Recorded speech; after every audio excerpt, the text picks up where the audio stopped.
No. All right, so I'm not the oldest person at the table. There's no way.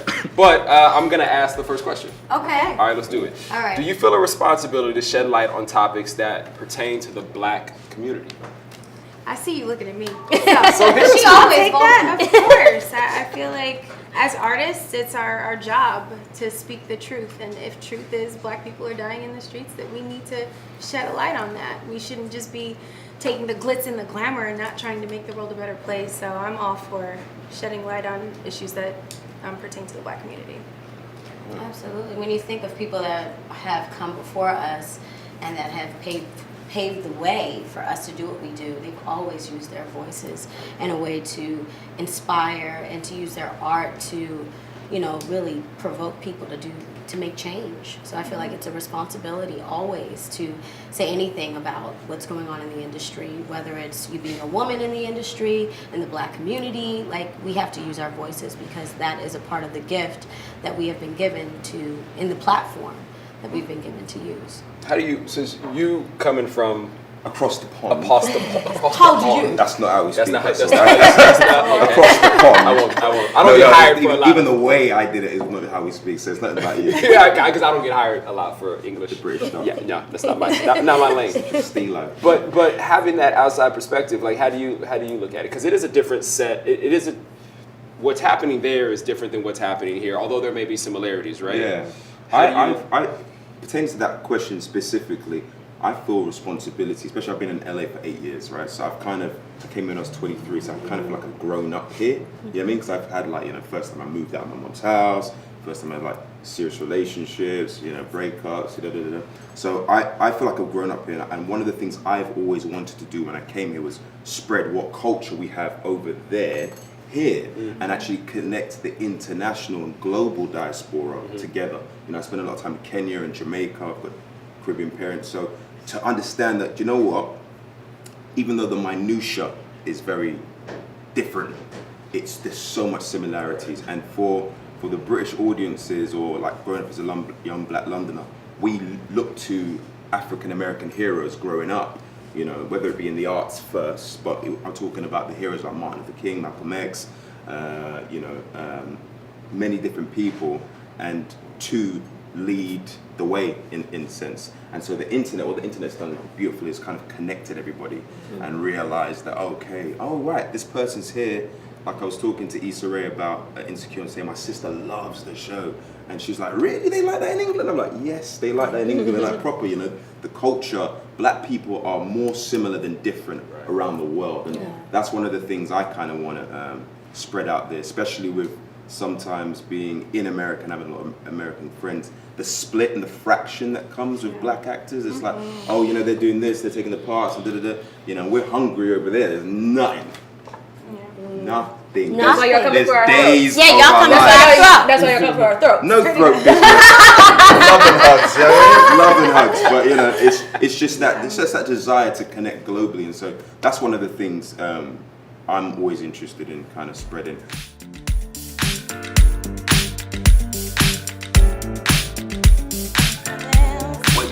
I will. Thank you. How are you?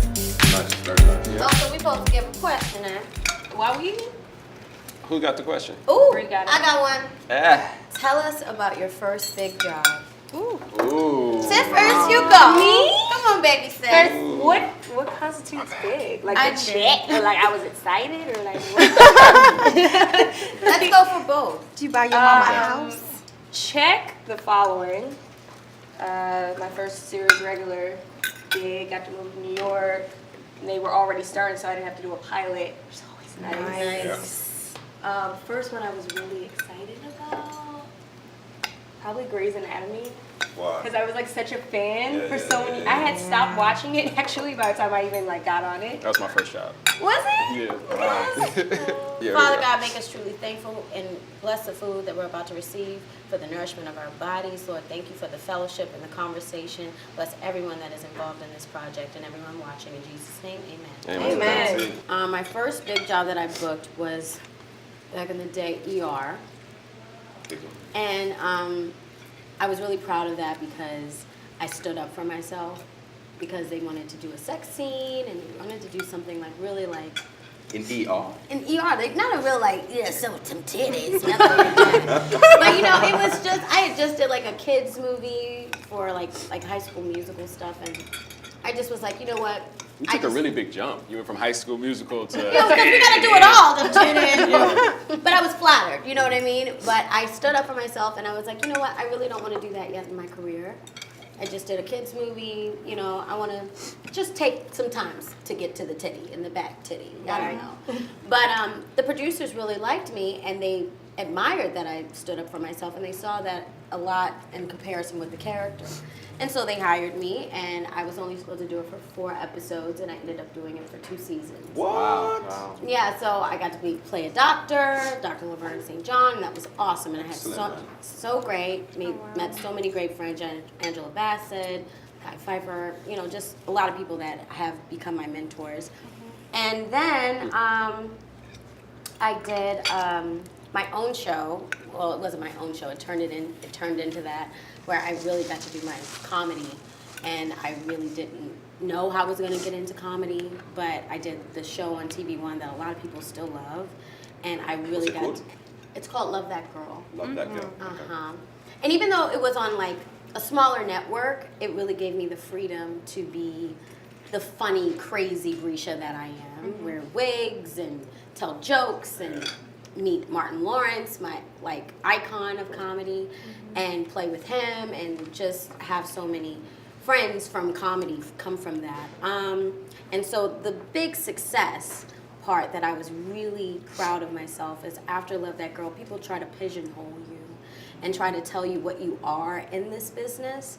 And so when I first booked my like series regular role, and I was so proud of myself because I was like really trying my best to break into the main, you know, like, because being a black funny girl, like they'll say, oh, you need to just be over here and you're not this, you're not that.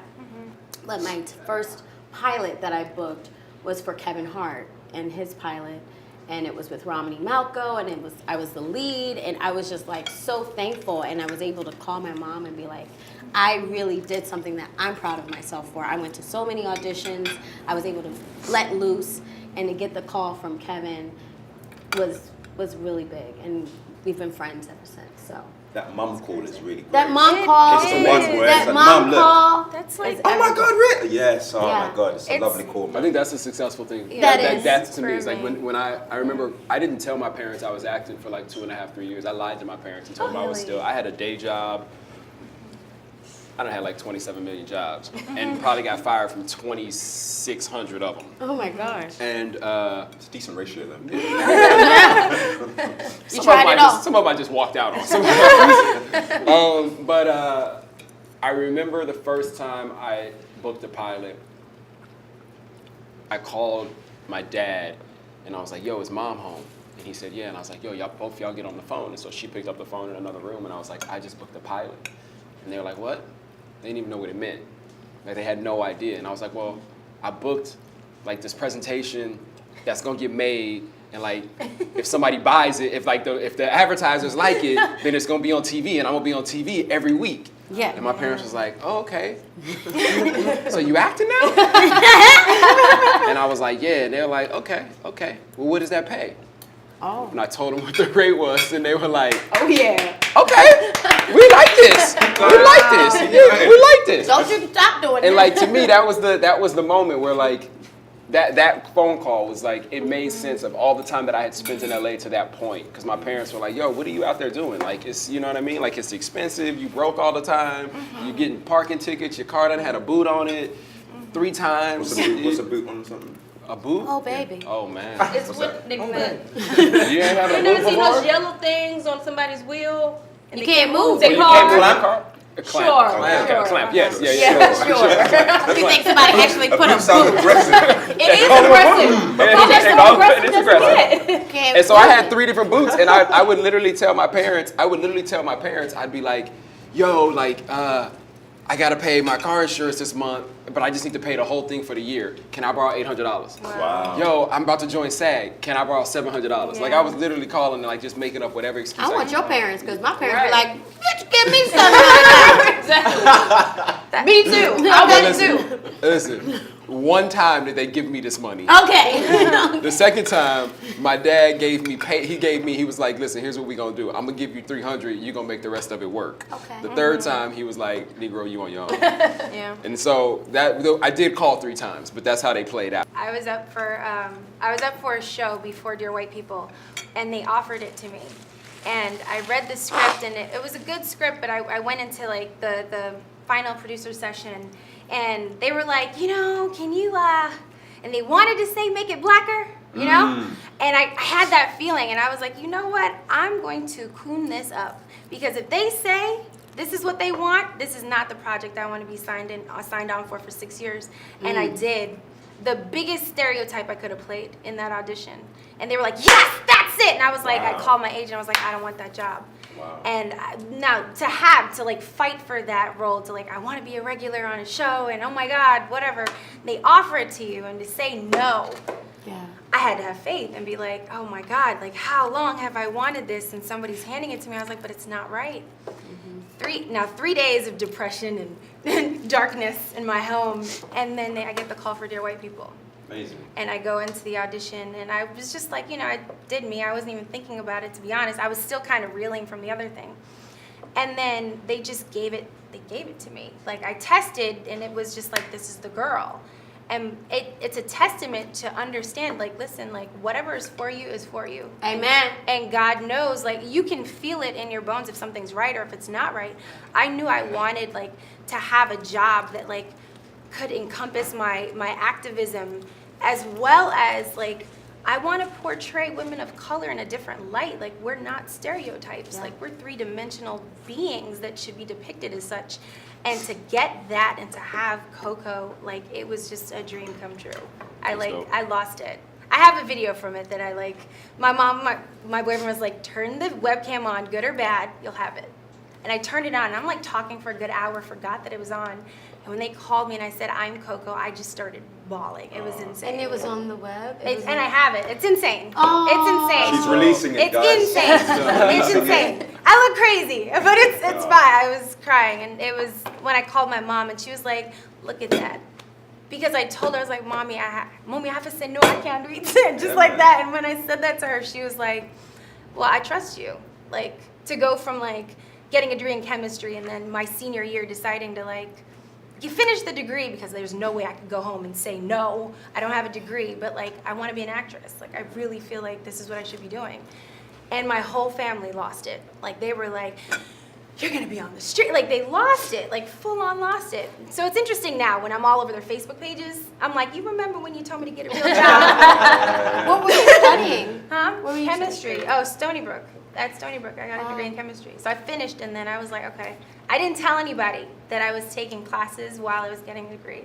I just kind of like did my acting on the side, and then when I was done, handed mommy the degree, and like was like, okay, we're gonna do it. But yeah, when I first moved here, like I was sitting in a park with my parents, and I was like, I'm gonna move to LA, and they were just like, what? And so I bought a ticket, literally sitting in the park, and I just moved here, and I stayed with my aunt, and I just remember it really wasn't going well. It was like it was going well. I was getting small jobs and like really great films and stuff like that, but it just nothing was really happening. And I kept testing and I kept doing. I don't know. It's like okay, I'm getting so close, and then bad stuff started like working out, and I was like, I don't want to do this, but I was like, should I do this at this point because I don't really have much of a choice?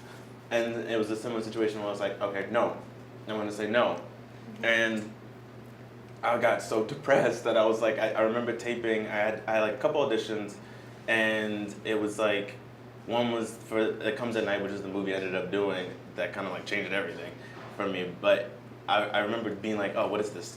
I saw the sides, and it was like some weird scene in the kitchen, and I was like, this doesn't make any sense, so I taped it, but I was like, and I had my flight to go back home to New Orleans to be done, just with LA forever. I was just gonna go back home and just live with my parents again.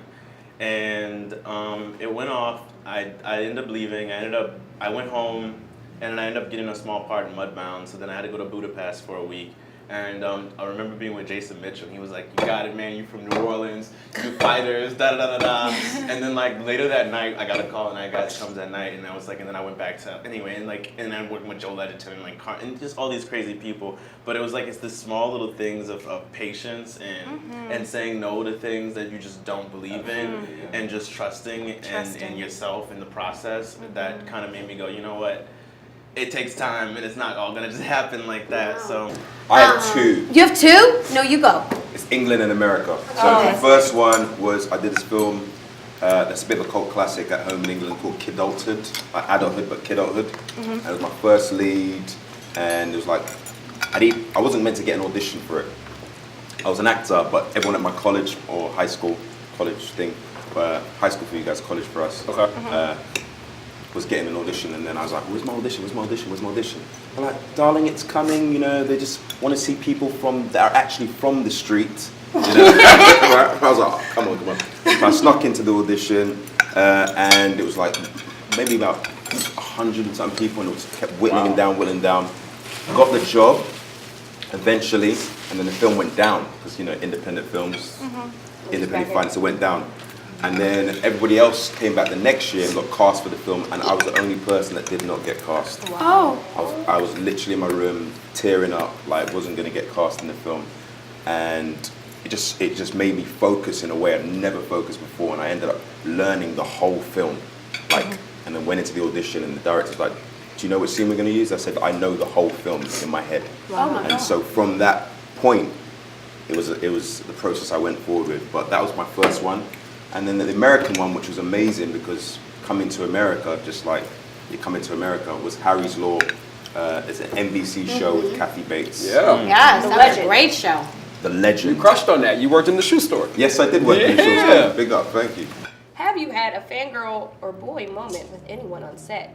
Tell all. On set? On set? Yeah. Who they let on set?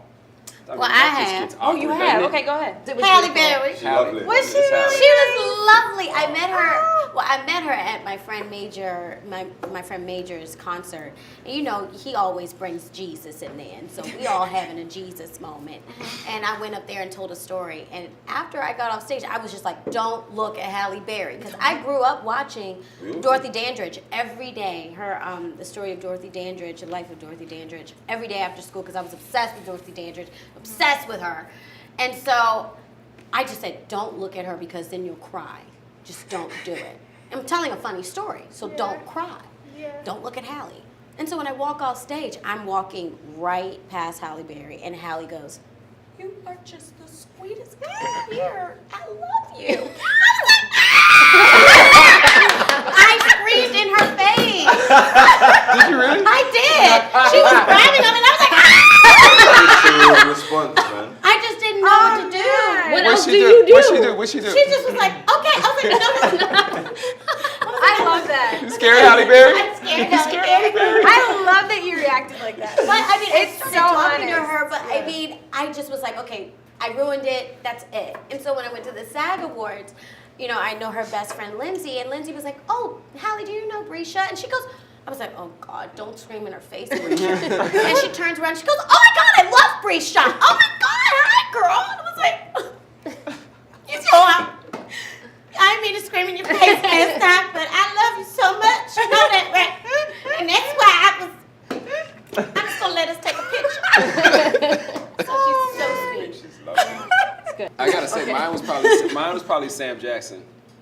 And I met him, it was a year ago, and it was after the first season of Insecure. And someone introduced us, a friend of ours introduced us. She was like, "Have you met Sam?" And I was like, "Sam who?" She was like, "Sam Jackson." I was like, "Oh, you just call him Sam?" That's your relationship with him? I didn't even know you knew Sam. Like, how long you and Sam been cool? So she walks over, and we're at this dinner, and there's a chair open. She's like, "No, go ahead, sit down." I was like, "I am not sitting next to Sam L. Jackson. There is no way in the world." She's like, "Sit down." So I sit next to him, and he turns and he looks over, and he goes, "Lawrence, I'm on your side." And yo, Did you cry? I looked at him, and I was like, I'm on your side, he said. "You watch Insecure?" "You goddamn right I do." And I was like, "Oh man, you Samuel L. Jackson." "And you watch TV? Like for real? You take time to come down from like your God status and watch TV? And you watch Insecure, and it was just I was just frozen. I was absolutely frozen. Yo, nobody can say motherfucker like Nobody can say, he's my Siri. Like, He's my is he? navigation. Yeah. It's the most amazing thing on the Yes. planet. Yes. Yes. You can wait, they have On it. Wave? You got Yeah. paid You for can that? download Is it free? Yeah, that's the best voice on the planet. Yeah. Really? Can't have a bad day. It was absolutely it was mind blowing.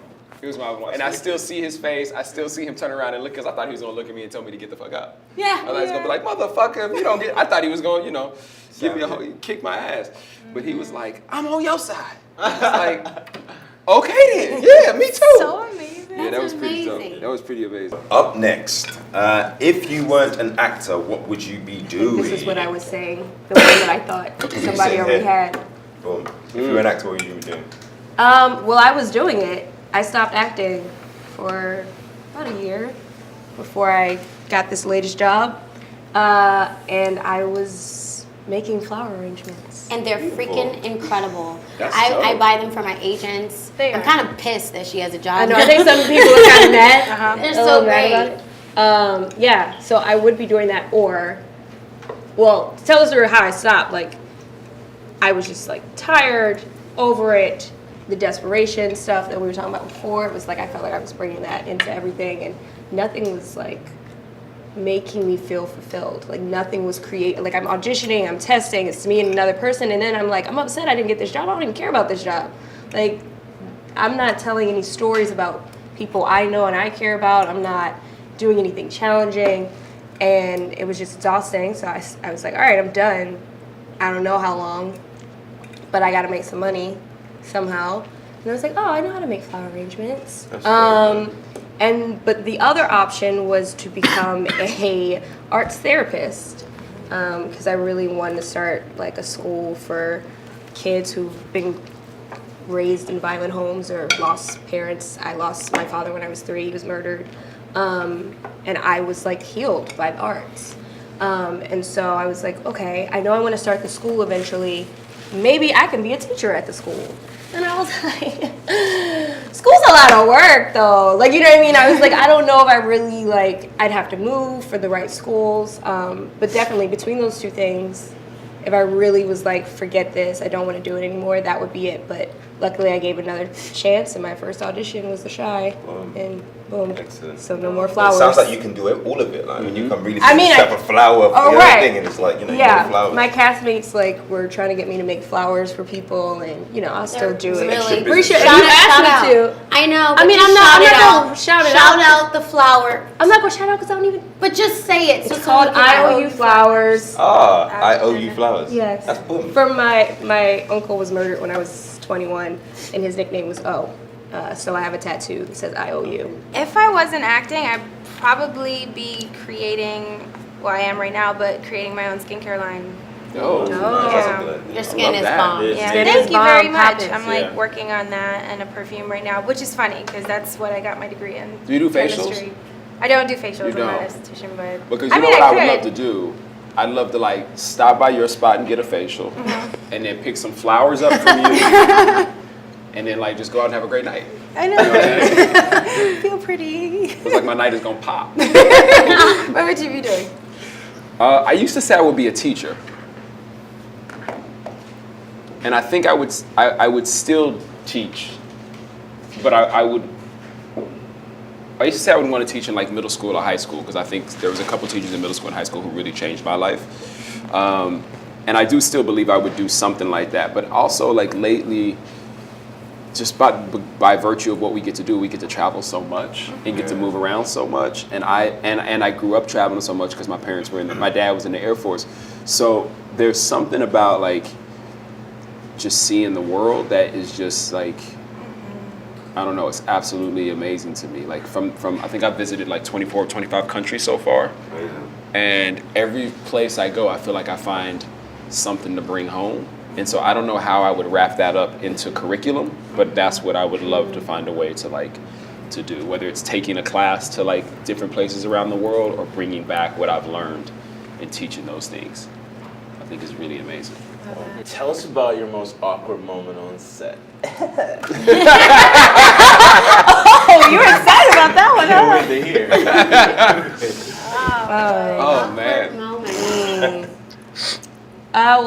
just did a love scene.